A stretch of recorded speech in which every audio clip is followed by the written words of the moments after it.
Hola, hola. Hola de nuevo a todos y a todas y a todes. Bienvenidos a 22 Miradas. Voy a agregar a nuestro invitado de hoy día, Tarot. Deme un segundito.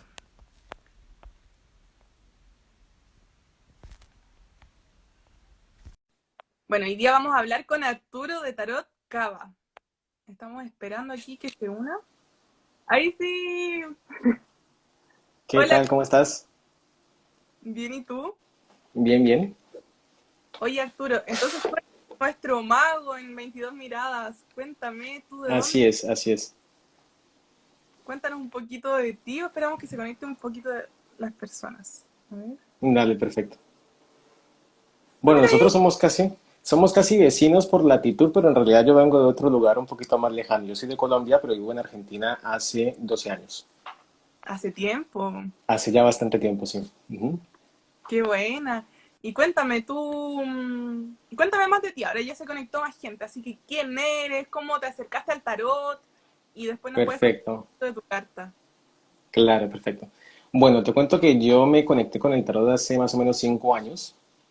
Esto sucedió, fíjate que fue muy curioso porque me acerqué al tarot a raíz de una crisis laboral, o una crisis profesional en realidad, porque yo venía como estudiando diferentes cosas a las que después no me quería dedicar. Entonces estudié primero en Colombia, estudié la licenciatura de idiomas y después no me gustaba mucho enseñar realmente. Entonces no es que no me guste enseñar, sino que no me gustaba de pronto como el contexto y demás, o estaba muy joven, no estaba preparado para eso, pero no me gustaba mucho enseñar, pero sí me gustaba, siempre me gustó mucho estudiar, entonces yo dije, bueno, tengo que darle otra vuelta para encontrar algo que me guste realmente y a lo que me quiera dedicar. Y estudié también fotografía y me dediqué a la fotografía un tiempo, pero después las cosas como que dieron como un giro y entonces yo dije, bueno, esto no está funcionando, porque eso fue precisamente como el tema de la crisis, esto no está funcionando.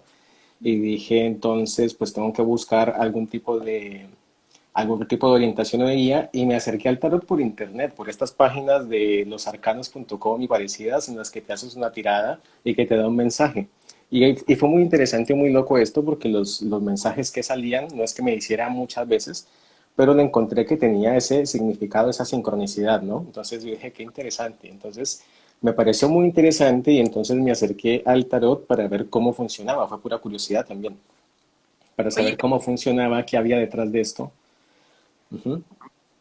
no, qué simpático que te hayas acercado a través de esas páginas.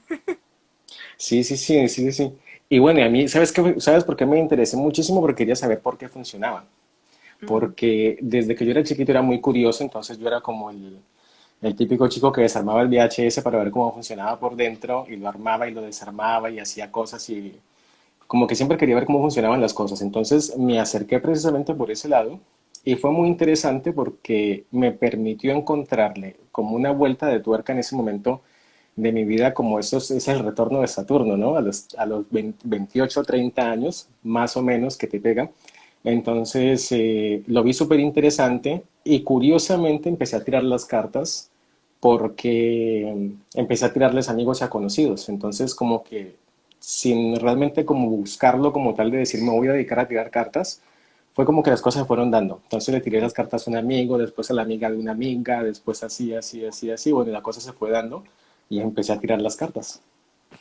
Oye, qué interesante. ¿Y tú habías Ujú. tenido la costumbre de leerte el tarot en algún minuto o solo fue la curiosidad que te llevó a esto? No, sabes que en realidad no, en realidad, mira, en mi casa siempre hubo cartas, pero cartas de póker. Entonces, bueno, eso también ya es como otra cosa de Lenormand, que también me gusta mucho leer, la baraja francesa, que es como muy concreta. Me gusta mucho la cartomancia en ese sentido, ¿no? Como que lo complemento con el tarot porque son dos cosas que van como muy de la mano y tienen diferentes profundidades, ¿no? Entonces, en mi casa siempre hubo cartas, pero no tarot como tal. O sea, el tarot como tal yo me lo compré en su momento después como te decía, de consultar estas páginas y demás, y dije, bueno, Mercado Libre, un tarot, me compro un tarot. Pero en mi casa no, en mi casa sí sabes que de pronto que había, en mi casa sí compraban mis hermanas estos libros estos libros de astrología que es como la cosa anual, ¿no? De los movimientos y tal, y que los signos y esta cosa. Por allí de pronto, pero en realidad al tarot llegué como que bastante, bastante tarde. Mm. Oye, qué interesante además que leas Lenormand. Yo no conozco a nadie que lo haga, así que Qué bacán. Bueno, eso está súper chévere, sabes que por eso es lo que te comentaba con el tema de esta charla de ese mago, de cómo vemos cómo cambia ese mago a través del tiempo, desde los primeros mazos a mazos más actuales. Ahí como que puedes encontrar como esas dos caras de lo que es la cartomancia, el tarot, o llamémosle, digamos, como la consulta de oracular como tal, sea esto, sea runas o dados o lo que sea, que está la parte más filosófica, más profunda, y está también la parte más cotidiana. Entonces tenemos como ese mago que es más iniciado y el mago que más es más el artista del momento que te dice o que te muestra una situación y ya está. Claro. Y tú me estabas diciendo que tienes planeado hablar de las distintas visiones o las distintas maneras de leer el tarot. ¿Cómo es eso para las personas que no saben de tarot o que están recién partiendo? ¿Existen distintas maneras de leerlo? Bueno, eso es muy interesante. Sabes que cuando estuvimos con esto de la rifa de qué carta nos tocaba y demás, pues me tocó la carta del mago y yo dije, pues qué chévere porque a mí es una carta que me encanta el mago, a mí me encanta el mago. Me encanta y ahí empecé con esto, ¿no? ¿Por qué me encanta el mago? Entonces empecé a ver diferentes mazos y dije, bueno, voy a agarrar un mago de cada mazo para ver qué me transmite cada uno de estos magos. Entonces, para yo decir, bueno, ¿qué tipo de mago soy yo? O más hacia qué tipo de mago me oriento, ¿no? Entonces, ahí yo dije, bueno, es que hay diferentes clases de magos, hay diferentes clases de tarotistas, hay diferentes maneras de abordar el tarot. Entonces, lo que yo hice fue agarrar las cartas y ver cómo esas diferencias a través del tiempo según la época en la que se estaba, digamos, de la manera que se estaba abordando el tarot, ¿no? Entonces, acá yo tengo, por ejemplo, unas cartas que las tengo aquí, las tenía con el librito en el apunte allí como para lo que estoy desarrollando. Entonces, les voy a mostrar unos magos para mostrar como esas diferencias de conceptos que podemos encontrar en la carta y la manera como podemos acercarnos nosotros al tarot para estudiarlo, ¿no? Entonces, al principio, los primeros mazos, que son estos mazos pintados a mano, los mazos nobles, ¿no? Este es el Visconti Sforza, y este es otro mazo que en realidad no está así de viejo, pero es como una reinterpretación. Entonces, este es el mazo, ay, ¿cómo se llama este mazo? Este es el mazo medieval de Scapini. Este es el mazo de Scapini. Entonces, son bastante similares. Aquí vemos entonces una configuración de un mago. Entonces, si yo miro la carta y si no me pongo a buscar en un libro qué significa la carta del mago, sino que yo llego a la deducción de qué me transmite esa imagen, pues esta imagen va a ser muy diferente a la imagen que me transmite el mazo de Rider, por ejemplo. Entonces, son conceptos diferentes que en la imagen. Ahí vas a ver que evidentemente el tarot es visual, entonces lo que encontramos nosotros en estas imágenes va a determinar la intención del autor de este mazo, ¿no? O de esta corriente, o de esta escuela de tarot, ¿no? De esta corriente ocultista o demás. Entonces, en este primer mago vemos, y en el mago de Marsella, pues vemos a este personaje que es como el artista de la calle, ¿no?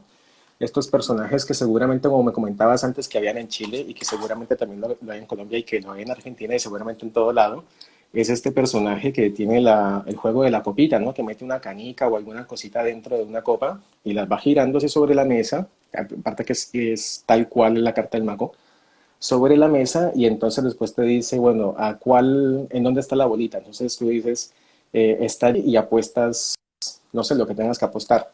50 pesos, 100 pesos, lo que sea, ¿no? Dependiendo de la moneda. Entonces dices, está allí y resulta que, bueno, está allí ganaste y si no está allí perdiste dinero, ¿no? Entonces como que esa es como la esencia como tal del personaje en ese momento que se pintó el tarot, ¿no? Entonces, evidentemente, lo que conocemos nosotros de los personajes del tarot, de estos arcanos, es como toda esa construcción histórica y esotérica también, y un montón, ¿no? Filosófica, psicológica, porque el tarot ha tenido como muchas intervenciones también. Pero básicamente, si nos vamos atrás, vemos a este personaje que es el personaje de la calle. Entonces, seguramente esta carta del tarot de Marsella me transmite una cosa muy diferente a este mago que aparece acá en el tarot de Rider, ¿no? Entonces, no son la misma clase de mago, porque este es el mago de la calle. Entonces, este es el personaje que es hábil con la mente, que es hábil para convencer. Es el artista, ¿no? Es el personaje que entretiene y capta la atención de la gente. Y que tiene como característica, pues que es un personaje muy hábil, ¿no? Evidentemente es inteligente, rápido, sabe convencer a la gente. Mientras que este mago de aquí de Rider es más como un mago ceremonial, ¿no? Porque este ya es el mago que está vestido como tal, perteneciente a una orden, y entonces este ya es un mago muy diferente a este mago de la calle. Este mago lo sacaron de la calle y lo metieron en una orden esotérica y se transformó, ¿no? Se metió en primer grado, segundo grado, tercer grado, etcétera, como son en estas órdenes esotéricas. Entonces vemos que estas dos cartas van a tener diferentes interpretaciones también, ¿no? Entonces podemos hablar desde un punto de vista más visual y directo sobre una situación en la cual pones las cartas sobre la mesa, como digo yo, o pones los objetos sobre la mesa, que aquí son objetos en realidad, que después obviamente se asocian y estas asociaciones que vemos de estas diferentes escuelas convierten estas herramientas o estos símbolos que encontramos en estos primeros tarots, los adecúan a su visión esotérica, ¿no? Entonces aquí ya esto que no es como tan concreto como los palos de la baraja, aquí ya en este mazo ya está convertido en palos como tal, entonces es como más directo, ¿no? Tiene una intención diferente. Y Wow. bueno, entonces yo empecé a ver eso y encontré otros mazos también, entonces está este otro mazo de, pues los mazos de 1800, ¿no? Los mazos, yo no tengo muchos mazos en realidad y soy más del tipo mazo de Tarot Rider en general, pero hay otra cosa que me interesa mucho de esta historia del tarot, de cómo abordar esto, pues que en el medio también encontramos, eso es como más moderno, estamos viendo como los opuestos, ¿no? Estamos hablando del siglo XV y estamos después hablando del siglo XX con este mazo, ¿no? Pero en medio hay un montón de cosas y ese montón de cosas es precisamente la visión esotérica del tarot, ¿no? Que aparece en el siglo XVIII y siglo XIX se desarrollan también y encontramos que en esa época pues el tarot estaba asociado muy directamente con Egipto. Mm. Entonces ahí le metemos otra cosa, ¿no? Entonces arrancamos con un mazo que directamente es este personaje artista de la calle o del circo o el performer y lo convertimos entonces ya en un personaje diferente porque este ya es un mago sacerdotal del antiguo Egipto, como se pensaba en el siglo XIX, ¿no? Entonces, este mago se ha transformado un montón porque entonces ha tenido esas intervenciones y ha adquirido como otros elementos. Básicamente lo veo de esa manera porque el mago tiene esta mesa, ¿no? Sobre la cual tiene estos elementos con los que juega, ¿no? Entonces, esta mesa viene siendo como la mesa de la realidad. Entonces, yo en esta mesa, yo puedo, aquí tengo justo una mesa, yo puedo ponerle aquí libros de tarot terapéutico, puedo ponerle libros de tarot esotérico, puedo ponerle libros de diferentes cosas y eso varía mi visión de cómo yo, como mago, como decíamos al principio, como tarotista o como iniciado en este camino de conocimiento, de esa manera yo lo puedo interpretar. Y con ese mago de Egipto, entonces ya vemos que está esta conexión esotérica con el antiguo Egipto, que supuestamente estaba ligado con el antiguo Egipto, pero que después no. Pero a final de cuentas es como que de todos modos es una información súper interesante que se puso sobre la mesa de este mago y ya este mago se convirtió entonces en un personaje que ya dejó de ser de la calle a convertirse como una representación de Hermes, ¿no? De Hermes Trismegistro, y entonces ya lo hemos asociado con otras cualidades, que en el caso de este personaje, sería este Hermes, sería entonces, sería Mercurio también, ¿no? Entonces viene con esta idea de la comunicación. Entonces empezamos como a desarrollar a través de estos estudios o de estos símbolos, agregarle más cosas a este mago. Entonces ya pasamos de ver a este personaje de la calle como un personaje sacerdotal o representante de una corriente filosófica y esto va evolucionando pues a partir de ese tarot esotérico hasta lo que vendría siendo después la Golden Dawn que vino a traernos ese mago como tan interesante que es un mago súper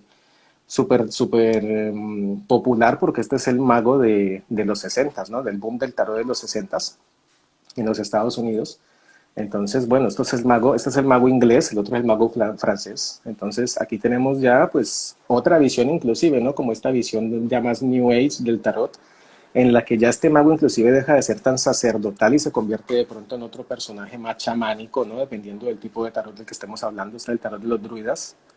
Entonces es interesante porque aquí, desde esta visión de estos autores de este tarot, es muy interesante porque fíjate que cambiamos a este mago de escenario, ¿no? Cambiamos a este artista de escenario. Esto es como que el mago hace de cuenta como si fuera una estrella de pop inmortal que va haciendo sus performance en diferentes épocas, ¿no? Entonces aquí nos remontamos inclusive un poco más también, antes de este tarot del Renacimiento, el tarot o tarot de Marsella. Vamos un poco más lejos, vamos a conectarlo entonces con estas tradiciones más, ¿cómo se llaman? Anglosajonas.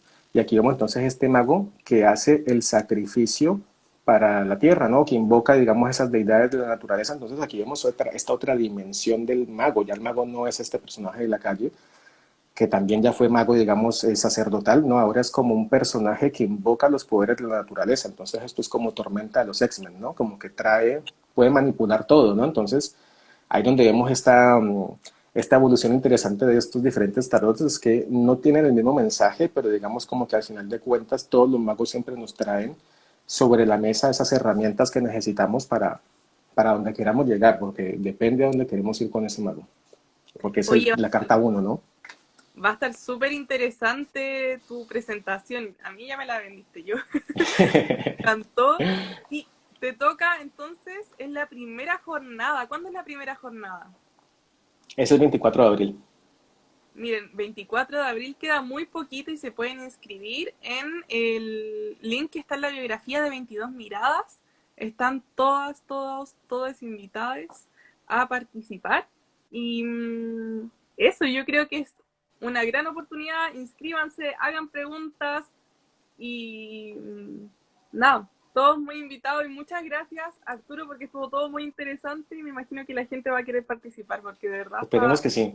Esperemos que sí, porque después de todo esto yo quiero ver como mi interés con esta charla, porque fue como ese interés personal que yo dije, ¿qué voy a hacer con el mago?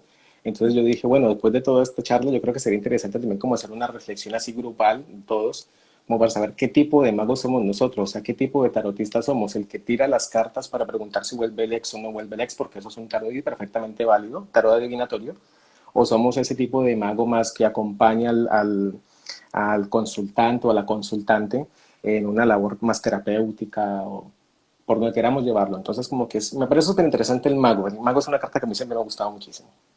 Oye, va a estar súper tu presentación. Muchas, muchas gracias Arturo. Así Ujú. que quedan todos invitados a participar de 22 miradas y a seguirnos y también a Tarot Cava, que es Arturo, esta persona maravillosa con la que acabamos de hablar. Muchas gracias. Muchísimas gracias por la invitación. Nos vemos entonces el 24 de abril y espero que se inscriban entonces para que nos podamos encontrar allí en Zoom. Hasta el 24 entonces. Chao, Un nos abrazo para vemos. todos y para todas. Chao, chao.